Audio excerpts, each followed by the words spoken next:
السلام علیکم۔ Skardu T V کے خصوصی پروگرام روبرو کے ساتھ آپ کا میزبان قاسم بٹ۔ دوستو، آج ہم ایک ایسی ہمگیر سیاسی شخصیت سے آپ کی ملاقات کروانے جا رہے ہیں جس نے ایک ورکر سے اپنی سیاسی کیریئر کا آغاز کیا اور پھر چیف منسٹر گلگت بلتستان، اور اس کے بعد ان کا سفر سیاسی نہیں رکا اور گورنر گلگت بلتستان کے اعلیٰ عہدے تک پہنچے ہیں۔ آج ہم موجود ہیں گورنر گلگت بلتستان محترم جناب سعید مہدی شاہ صاحب کے پاس۔ شاہ صاحب السلام علیکم۔ السلام علیکم۔ شاہ صاحب، سب سے پہلے تو آپ کا بہت شکریہ کہ آپ نے بہت ساری مصروفیات کے باوجود جو ہے سکردو ٹی وی کو وقت دیا۔ بہت مہربانی۔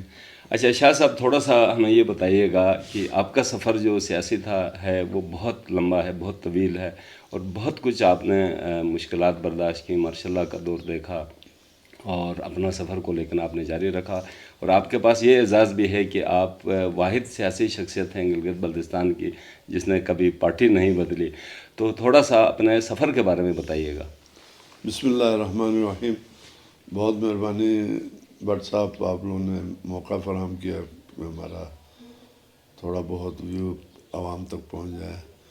یقیناً یہاں تک جد و جہد کرنے کی ضرورت ہے آدمی کو مقام حاصل کرنے کے لیے، اور میں گلگت بلتستان میں واحد لیڈر تو میں نہیں کہوں گا، کیونکہ ہمارے لیڈر تو بلاول ہے، زرداری صاحب ہے، ورکر ہے جنہوں نے گراس روٹ سے سیاست کر کے یہاں تک پہنچا، اور یہ بھی اللہ کا کرم ہے کہ ہمیں نہ کوئی جھکا سکا، نہ خرید سکا، اور نہ ہم بکا، صحیح۔ اور اسی وجہ سے آج میں اس مقام پر ہوں، اللہ کے فضل سے۔ اچھا شاہ صاحب، سیونٹیز کی جو سیاست تھی جب آپ طالب علم تھے، اور آپ کو یہ بھی اعزاز حاصل ہے کہ شہید چیئرمین ذوالفقار علی بھٹو کو آپ جو ڈگری کالج ہے سکردو کا وہاں پہ لے کر آئے، تو اس زمانے کی سیاست اور آج کی سیاست میں کیا فرق دیکھتے ہیں؟ اس وقت کی سیاست اور آج کی سیاست میں آسمان زمین کا فرق ہے۔ اس وقت ملک میں پہلی بار، آپ کو پتہ ہے کہ پاکستان کی تاریخ میں سب سے زیادہ حکمرانی ماشاء اللہ کے شکل میں ملا ہے، لیکن ایک جمہوری آزادی بھٹو صاحب کی شکل میں ملا، تو لوگ پاکستان کے عوام بھی اور گلگت بلتستان آزاد کشمیر کے عوام بھی بھٹو سے لگاؤ رکھتے تھے اور ان سے توقعات کافی رکھتے تھے، اور ہر کوئی یہ سمجھتا تھا بھٹو صاحب ہمیں کچھ نہ کچھ دیں گے، بھٹو صاحب کوئی نہ کوئی اصلاحات کریں گے۔ یہی وجہ ہے کہ بھٹو صاحب جب آئے تو گلگت بلتستان میں جاگیرداری نظام کا خاتمہ، بیگار سسٹم کا خاتمہ، ایف سی آر کا خاتمہ، اور ہر ضلع میں اس وقت 2 ضلع تھے، پھر 3 ضلع بنائے بھٹو صاحب نے، ہر ضلع میں کالج کا قیام، تو وہ انقلابی اصلاحات ہے جو آج تک لوگ بھٹو صاحب کو نہیں بھول پائے۔ صحیح۔ اچھا شاہ صاحب، سیاست میں آنے کی کیا وجہ تھی؟ دیکھیں اس زمانے میں سیونٹیز میں سیاسی شعور بھی اس لیول کا گلگت بلتستان میں نہیں تھا، لیکن اس کے باوجود آپ نے پیپلز پارٹی کا انتخاب کیوں کیا؟ مجھے سیاست کا شوق پرائمری سے تھا۔ اچھا۔ پرائمری اسکول میں جب ہم تھے اس وقت بھی میں کھڑبینی بہت کرتا تھا، اچھا۔ وہاں میں فٹ بال کھیلنا، یہ کرنا، پھر ہیڈ ماسٹر بہت سارا اساتذہ سے میں نے جھگڑا کیا، ابھی میں پچھتاتا ہوں، وہ میرا بڑا غلط جذباتی تھا، صحیح۔ تو کرتے کرتے پھر میں 8ویں پہنچا، تو وہاں ایک بزم ادب ہوتا تھا جی اسکولوں میں، آپ کو بھی پتہ ہے، جی جی۔ تو وہاں میں بزم ادب کا بلا مقابلہ صدر بنا۔ صحیح۔ تو اس وقت بزم ادب میں یہ ہوتا تھا، ٹیبلوز ہوتے تھے، تقریری مقابلے ہوتے تھے، نعت ہوتا تھا، اس کے بعد خطبہ صدارت دینا پڑتا تھا، تو میں خطبہ صدارت سے پہلے نکل جاتا تھا کہ میں اتنا شرملا تھا کہ میں بات 2 الفاظ نہیں کر سکتا تھا۔ صحیح۔ اس کے بعد میں نے میٹرک پاس کرنے کے بعد میں کالج پہنچا، تو کالج میں بھی میں بلا مقابلہ صدر بنا، تو وہاں سپیچ، اس وقت میرا سپیچ 1 منٹ کا تھا، صحیح۔ اور میں پسینے سے شرابور تھا۔ آپ کو الفاظ یاد ہیں جو 1 منٹ کی اسپیچ کا کوئی ایک جملہ؟ میں نے یہی کہا تھا کہ جی میں آپ لوگوں کا مشکور ہوں کہ آپ لوگوں نے مجھ پر اعتماد کیا اور مجھے بلا مقابلہ نکالا، اور میں انشاءاللہ اس کالج کے لیے جو بھی مجھ سے ہو سکا میں کروں گا، اور میں نے کر کے دکھایا۔ صحیح۔ پھر بھٹو صاحب آیا تو اس وقت بھٹو صاحب سے صرف 2 وفد کی ملاقات ہے۔ غازی جوہر صاحب ہمارے ڈپٹی کمشنر تھا، اس نے اس وقت ہمارا ایک وفد کی قیادت شیخ غلام احمد صاحب نے کرنے تھا، تو ایک ہم نے، تو مجھے ڈپٹی کمشنر نے رات کو گاڑی بھیجا، گھر پہ بلایا، اچھا بھائی آپ لوگوں کی ملاقات رکھا ہے تو آپ بھٹو کو کیا کہیں گے، کیا کہنا ہے؟ تو میں نے کہا جی وہ آپ کو بتا کہ پھر میں بھٹو صاحب کو کیا بتا دوں، ہم ملاقات کریں گے، کم سے کم آپ لوگوں کے خلاف ہم بات نہیں کریں گے، صحیح۔ ہم اپنے علاقے کے ایشو۔ تو یہ طے ہوا تھا شیخ غلام احمد صاحب اور ہمارے درمیان کہ ہم نے ایک پوائنٹ پہ آپ لوگوں نے بات کرنے، وہ تھا گلگت سکردو ٹرک روڈ۔ صحیح۔ ٹھیک ہے جی، تو میں نے کہا جی وہ تو ہو گیا، لیکن ہمارے کالج کے بھی 1-2 ایشو وہ تو میں بات کروں گا۔ تو شیخ صاحب نے کہا یہ ٹرک روڈ کی بات تم نے جو کہنے کا ہو۔ صحیح۔ خیر ہم 5-6 رکنی وفد تھے، اس وقت ہمارے دوست ہے استوری شریف، جی۔ وہ بھی میرے ساتھ تھا، ڈاکٹر شریف۔ ڈاکٹر شریف۔ اس وقت اس کو شریف انقلابی کہتا تھا، اچھا۔ اس کے بعد پتہ نہیں اس نے انقلابی ختم کر کے استوری کیوں رکھا، اچھا۔ وہ ابھی تک مجھے سمجھ نہیں آیا۔ تو اس وقت وہ پی ایس ایف کا صدر تھا، میں کالج یونین کا صحیح۔ صدر، جبکہ بھٹو کو ریسیو کرنے میں میں اور شریف جی۔ ہیلی پیڈ پہ تھے۔ تو اس میں میرا اس وقت جنرل سیکرٹری تھا ڈاکٹر رضا مہندی آباد والا چھوٹا، جی۔ بہت اس کی بدقسمت تھی، بھٹو آنے سے 3 دن پہلے وہ سائیکل سے ایکسیڈنٹ ہو کے اس کا پاؤں ٹوٹ گیا اور وہ اس وفد میں شامل نہیں ہو سکا۔ تو میں نے بھٹو صاحب کو یہی بات کیا، تو بھٹو صاحب نے بہت خوبصورت بات کی، بیٹا روڈ تو ضرور بنے گا ٹرک روڈ، لیکن ذہنی طور پر تم لوگ تیار رہو، شہر کی اچھائی بھی جنم لے گا اور شہر کی برائی بھی آئے ادھر۔ اس کے بعد ٹرک آیا، ٹرک کے ساتھ پھر آپ کو پتہ ہے اچھی چیزیں بھی آیا، پھر سگریٹ بھی بہت آیا، ٹھیک ہے نا جی، اور 2 نمبر چیزیں بھی آیا اور فیسلٹیز بھی ملا۔ صحیح۔ یہ بھٹو صاحب نے اس زمانے میں۔ پھر اس کے بعد میں نے کہا یہ کہ ہمارا کالج کا مسئلہ ہے۔ ہاں پھر بھٹو صاحب نے کہا آپ کو پیسے چاہیے؟ میں نے کہا نہیں مجھے پیسے، تو اس نے کہا جی آپ پہلا اسٹوڈنٹ لیڈر ہے جس کو پیسے نہیں چاہے، کیا چاہے؟ میں نے کہا جی مجھے کالج، ہمارا انڈر کالج ہے، اس کالج کا آپ وزٹ کریں۔ تو اس وقت ملٹری سیکرٹری بھی بہت اچھا تھا، بریگیڈ امتیاز صاحب ہوتے تھے۔ بھٹو صاحب نے اس کی طرف دیکھا تو اس نے کہا ٹھیک ہے سر کا۔ پھر مجھے ملٹری بریگیڈ امتیاز نے کہا بیٹا یہ کالج کتنا دور ہے؟ میں نے کہا جی جائز ہے ½ کلومیٹر یہاں سے۔ پھر بھٹو صاحب نے مجھے کہا تم باہر بیٹھو، کسی کو مت بتاؤ گا۔ میں باہر بیٹھا تو اس وقت بھی ایک تلخ واقعہ ہوا، بعد میں نے اس ایس پی سے معافی مانگا۔ اچھا۔ ایس پی تھا راجہ کریم صاحب، بہت شریف آدمی تھا۔ جی۔ جب ہم وہاں گئے تو آئی جی نے ایس پی کو اشارہ کیا کہ اس کو باہر کرو۔ اچھا۔ اس پہ ایس پی نے مجھے کہا جی اب آپ نے ملاقات کی، آپ باہر جائیں۔ میں نے کہا نہیں میں یہاں بیٹھتا ہوں، بھٹو نکلے گا تو میں جاؤں گا۔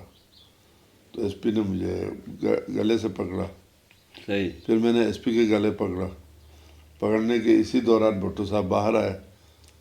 تو بھٹو صاحب کو جو گاڑی لایا تھا اس وقت 62 بریگیڈ کا جیپ لایا تھا، اس وقت سول ڈی سی کے پاس کوئی اچھا گاڑیاں نہیں ہوتے تھے۔ تو اس میں جو ڈرائیور تھا ہمارا ستپارہ کا تھا، اس کا نام تھا رسول، اچھا۔ حولدار رسول۔ جی جی۔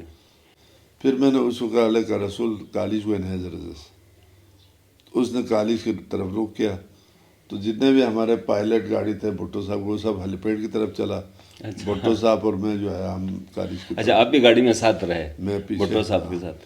تو وہ 62 بریگیڈ کا جو گاڑی تھا اس کا دروازہ پیچھے سے بھی کھلتا تھا نا، صحیح۔ تو میں جب وہاں گیا تو مجھے روکنے والا کوئی نہیں تھا۔ اچھا۔ جب ہم 62 بریگیڈ کے پاس پہنچے تب جا کے ہمارے جو پولیس کے پائلٹ گاڑیاں پہنچ گئے، کرتے کرتے ہم کالج پہنچے۔ کالج میں جو ڈسٹرکٹ ہال ہے اس وقت ہمارا کالج وہ تھا اور نیا کالج بن رہا تھا۔ تو مجھے بھٹو صاحب نے کہا یہ کالج ہے؟ میں نے کہا سر ہے تو یہی ہے لیکن ادھر بن رہے ہیں، آپ نے ادھر تک جانا ہے۔ پھر وہاں سے بھٹو صاحب پیدل وہاں چلے میرے ساتھ۔ صحیح۔ تو جب گراؤنڈ میں پہنچا تو اس وقت آپ کو بھی یاد ہوگا ہم نے کرکٹ کے لیے جی جی۔ تو میں نے بھٹو صاحب سے اس کالج کو گراسی کرنے کے لیے کہا سر اسی ریت میں ہم NCC کرتے ہیں. تو بھٹو صاحب نے کچھ دینے کے بجائے کہا بہت اچھی بات ہے، گرے گا تو چوٹ نہیں آئے گا. اچھا. پھر ہم کالج پہنچے. کالج پہنچنے کے بعد ان کے ساتھ ڈاکٹر مبشر حسن تھا. ڈاکٹر مبشر حسن اس وقت پیپلز پارٹی کے جنرل سیکرٹری بھی تھا مرکزی، اور وزیر خزانہ تھا. اس سخت طبیعت کا تھا. صحیح. وہاں گیا. وہاں بھٹو صاحب نے ایک دروازہ توڑا. توڑنے کے بعد بھٹو صاحب نے پھر مبشر حسن نے بھٹو صاحب کو انگلش میں کہا یہ ٹھیکدار کو بلیک لسٹ کے لکھا ہے. اچھا. انہوں نے کہا وہ ٹھیکداروں کو کہا ان سب ٹھیکداروں کو بلیک لسٹ کرے اور یہ PM کالج بننا چاہیے. اور ہمارے کالج کے فرنٹ پر 26 مکانات 80 دکانیں تھے، ان سب کو توڑنے کا کہا. ایک ہفتے کے اندر ان کو معاوضہ دے کے اس کو خالی کر کے کالج کے حوالے کرو. اچھا. خیر وہ ہونے کے بعد اس کے بعد سے میں نے سوچا اگر کوئی لیڈر ہے تو یہ ہے، ہمیں کچھ ملے گا تو اسی پارٹی سے ملے. پھر میں نے عہد کیا کہ اسی پارٹی میں رہیں گے. پھر ہمارا شریف صاحب کو میڈیکل سیٹ ملا، وہ گیا کوئٹہ بولان میڈیکل کالج. میں PSF کا صدر بنا. پھر بھٹو صاحب نے مجھے کہا تھا آپ نے مجھے رپورٹ کرنا ایک ہفتے کے اندر، اگر یہ نہیں ہوا تو میں نے DC ہوا کیا پروگرام کہتے ہیں بس ہو جائے گا. ایک ہفتے کے اندر یہ ستپرا ہوٹل بھی اس کے عزت میں آیا تھا. اچھا. لیکن وہ ہمارے ٹھیکدار حسن ہر دل عزیز ٹھیکدار ہے، وہ DC صاحب اچھے تھے تو وہاں اس کا وہ ہوٹل رہ گیا، باقی سب کو توڑ دیا. توڑنے کے بعد پھر میں چلا گیا پنڈی. اس وقت بھٹو صاحب پنڈی میں آرمی چیف کے گھر کے ساتھ اس کا دفتر تھا اچھا. پنڈی میں. تو بھٹو صاحب کی سب سے بڑی خوبی یہ تھی کہ اس نے 4 صوبہ اور 5 گلگت اور آزاد کشمیر کے لیے ایک OSD اسپیشل افسر مقرر کیا تھا. جو ہمارا SM عسکری تھا وہ ہمارا کرمان کا تھا، بلتی تھا. اچھا. تو جو بھی مطلب گلگت یا آزاد کشمیر سے کوئی آیا تو اس کے تھرو بھٹو صاحب سے ملتا تھا. پھر میں گیٹ سے عسکری صاحب سے بات کیا آپ کیوں آئے؟ میں نے کہا آپ سے ملنے آئے. تو اس نے ان کو بتایا. پھر وہ چٹ بندہ تھا، چٹ لے کے ہم اندر گیا. تو SM عسکری کے ساتھ ہمارا گھریلو تعلقات بھی تھا. آغا ہاشم مرحوم کا کزن تھا وہ. پھر اس نے چائے لایا تو کہا آپ کیوں ہیں؟ میں نے کہا جی میں بھٹو سے ملنے. تو وہ ہنس پڑا، کہتے تم نے بھٹو سے اس طرح ملے گا تھے؟ میں نے کہا نہیں جی انہوں نے مجھے بلایا تھا. پھر انہوں نے میرے سامنے ملٹری سیکرٹری بہت اچھا تھا بھٹو صاحب کا، وہ کبھی بھی نہ نہیں کہتا تھا. تو اس نے انگلش میں اس کو کہا جی وہ گلگت کردو سے وہ کالج یونین کا صدر ہے تو وزٹ پر بھٹو صاحب نے انہیں کچھ کہا تھا، وہ رپورٹ دینے کے لیے وہ آیا تو ملنے جا. وہ بڑا ٹائٹ پروگرام ہے. اس کے بعد 5 منٹ کے بعد ملٹری سیکرٹری کا فون آیا کہ اس کو اندر بھیج دیں. اچھا. پھر میں بھٹو صاحب کے پاس گیا. میں نے سلام کیا تو اس نے مجھے بیٹھنے کے لیے کہا. تو میں نے کہا سر وہ آپ نے جو اعلان کیا تھا اس پر عمل ہوا، میں شکریہ ادا کرنے کے لیے آیا. تو کہتے ہیں اس میں شکریہ والی کیا بات ہے، میرا فرض ہے. کہا پھر میں نے وہ بار بار مجھے اور کچھ چاہے، میں تھینکس کہہ رہا تھا. اچھا. نہیں آپ کو جب آپ سکردو سے نکلے ہیں بھٹو صاحب سے ملنے کے لیے تو اکثر ہوتا ہے نا، کہتے ہیں یار یہ مسئلہ ہے بتاؤ، ادھر جا کے یہ مسئلہ ہے بتاؤ. تو کسی نے آپ کو گائیڈ نہیں کیا؟ نہیں میں نے کسی سے پوچھا. اس وقت ہماری جو سوچ تھے نا بس اسی خوشی میں ہم تھے میں بھٹو سے ملنے جا رہا ہوں، اور کسی نے کیا پوچھنا تھا. اچھا. لیکن اس وقت اگر میں کہتا کہ یونیورسٹی بناؤ تو شاید بن جاتا، لیکن ہمارا اپروچ اتنا نہیں تھا نا. صحیح. اب ابھی مثال زرداری یا بلاول ہمیں پوچھے تو میں کہوں گا جی میڈیکل کالج بناؤ، لڑکیوں کے لیے الگ یونیورسٹی بناؤ، کیونکہ ابھی یہ اپروچ. اس وقت ہم خوش تھے کہ انہوں نے ہمیں ڈگری کالج دیا. 2 باتیں ہم نے کیا تھا، ایک ڈگری کالج، بلکہ ڈگری کالج کا مجھ سے پہلے جو پریزیڈنٹ تھا حامد بلغاری، صحیح. اس دور میں بھی انہوں نے بھی مطالبہ کیا تھا، لیکن عمل درآمد میں نے کرایا. اور ایک گلگت سکردو ٹرک روڈ تھا وہ بھی بن گیا.